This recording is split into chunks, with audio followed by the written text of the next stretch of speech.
Thank you. I feel like I'm at primary school. Do you know when everyone's sat round, like waiting for the teacher to tell a story? You better behave yourself, Cammy, or in the naughty step. I've written my speech today because I was told I only have 8 minutes, and I usually have a tendency of jabbering on for about 45. So my name's Rodgers. I am a care leaver. I was brought up in foster care, and I work with children in care to provide them with the skills and opportunities to excel in the future, as well as training social workers on how to correctly work with children in care. So I work with care leavers to provide them an opportunity to share and inspire their story with social work students. We challenge stigmas and labels that are constricting the achievement with care leavers in education, employment, relationships and life.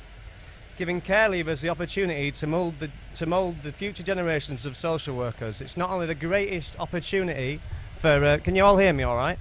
It's not only the greatest opportunity for social work students to go through, but it builds confidence in care leavers, self-belief that's going to pathway the future for them to believe that anything is possible. So how do I do this? Let me start by telling you what I see that led me to do the work that I do.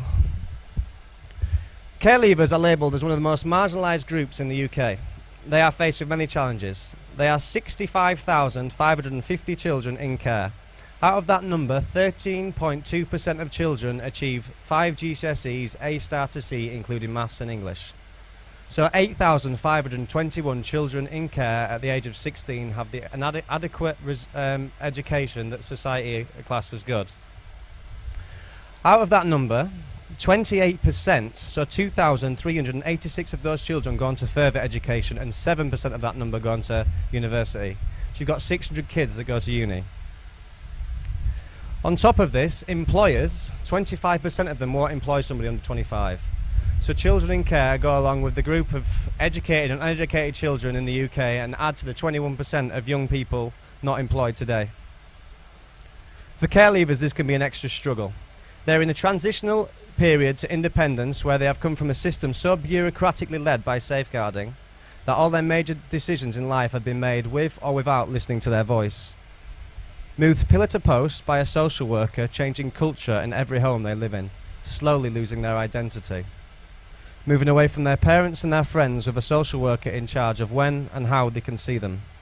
We expect the young person to understand the rules surrounding this, yet we don't understand that we're taking away a child's history. They have meetings every 6 months where teachers, parents, doctors, psychiatrists, foster carers, child social workers, foster carers and their own parent social workers all sit and discuss what's going on in their life. We bring adults in suits to work with children casually dressed.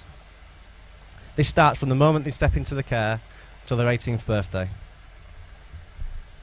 Our system is so risk averse and bubble wrap that sometimes we can't allow young people to cook or to iron in fear that they will burn themselves, to use the internet in case they'll go on Facebook, or to spend their pocket money unsupervised unless they spend it on things they shouldn't.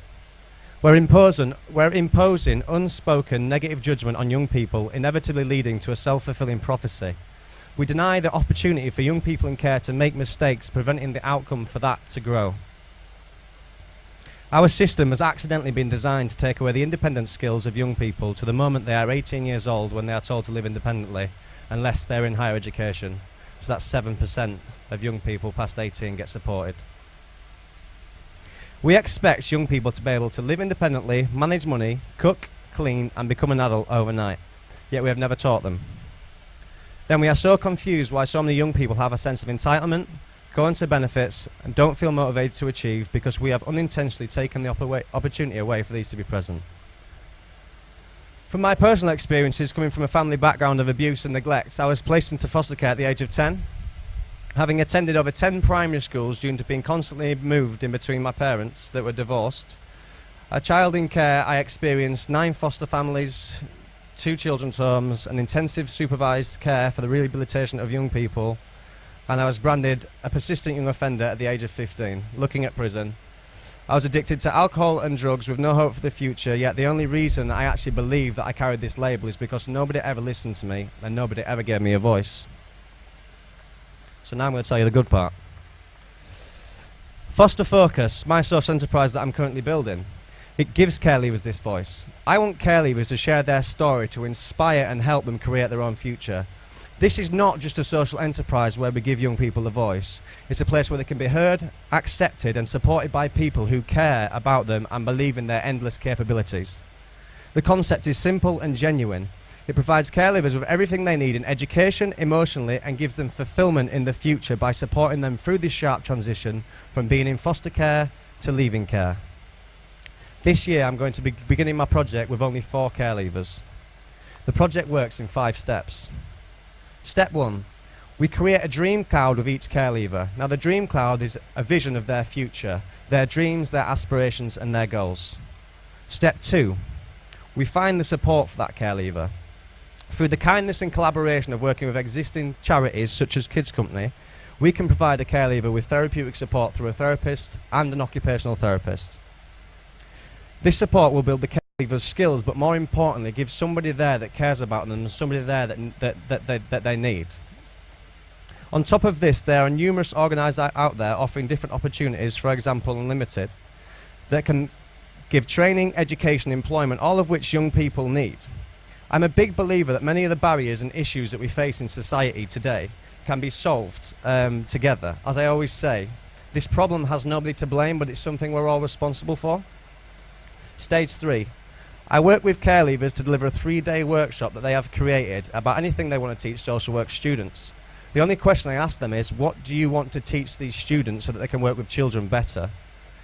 The workshops give care leavers a sense of achievement and self, as well as building confidence and dignity, and social work students always say once they've delivered the workshops they were inspirational, the most they've learnt in the whole degree, and these young people should be very proud. I have a theory that young people grow up in care with an overwhelming sense of self-pity because they are never listened to. I believe that these workshops have the power to reverse that. Think about it. You've spent your whole life never being listened to. Then all of a sudden, 60 students genuinely overwhelmed and inspired by your story, your resilience and your bravery. A sense of emotion that's so moving to experience for a young person, it becomes therapeutic and begins to restore their faith. It's actually really humbling to be a part of. Stage 4, I'm hoping to work with coaching foundations to provide care leavers with a coaching qualification for the Management and Leadership Institute so that they can then progress on to Stage 5 and support 4 care leavers the exact same way I've supported them. I have a vision that in 5 years' time we could have supported so many care leavers that we'll be able to bring out my own statistics that we can then publish and challenge the negative ones and in turn challenge society's stigma against young people and support them.